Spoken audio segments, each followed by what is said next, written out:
Inilah gagasan dari Anies Baswedan untuk menarik pajak dari 100 orang terkaya, bukan menarik pajak dari orang kalangan kecil dan menengah untuk sistem yang berkeadilan. Kenaikan pajak pertambahan nilai atau PPN 12% yang mulai berlaku pada 11 Januari tahun 2025 menjadi perdebatan di kalangan pengguna media sosial belakangan ini. Namun, mayoritas masyarakat menolak kenaikan PPN tersebut.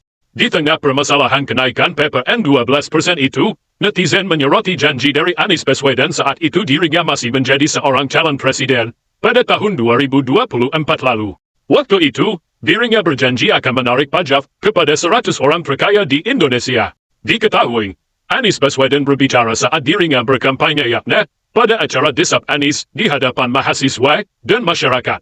Kemudian dirinya ditanya oleh pembawa acara tentang keberaniannya untuk menarik pajak dari 100 orang terkaya di Indonesia tersebut. Anies menyebutkan bahwa kekayaan yang dimiliki oleh 100 orang terkaya di Indonesia tersebut memiliki jumlah lebih dari 100 juta penduduk di Indonesia. Untuk itu, Anies ingin sistem pajak yang berkeadilan untuk masyarakat. Dan Anies menilai bahwa orang-orang yang berada di puncak mendapatkan kekayaan dikarenakan hak istimewa yang diberikan oleh orang pemerintah. Anies Baswedan pun mengaku tidak memiliki rencana untuk menaikkan pajak bagi masyarakat kecil dan menengah umumnya. Pernyataan dari Anies tersebut pun menuai respon yang beragam dari netizen. Bahkan ada yang menyebutkan bahwa ide tersebut bisa diterapkan oleh pemerintah sekarang. Teman-teman sekalian, kita ingin sistem perpajakan kita berkeadilan. Oke? Kita hanya bicara yang 100 terkaya. Dan 100 terkaya itu kekayaan mereka lebih dari 100 juta penduduk Indonesia. Sebuah gambaran ketimpangan. Karena itu rumus kita adalah membesarkan yang kecil tanpa mengecilkan yang besar. Itu rumus kita. Jadi kita ke depan ingin meningkatkan produktivitas. Dan kita ingin agar perpajakan kita pada yang paling atas itu harus berkeadilan. Jangan sampai kepada yang paling atas. Ini bukan kepada yang di tengah. Ini hanya 100 yang teratas supaya lebih berkeadilan. Dengan begitu, kita akan menyaksikan manfaat itu dirasakan orang Indonesia lebih banyak.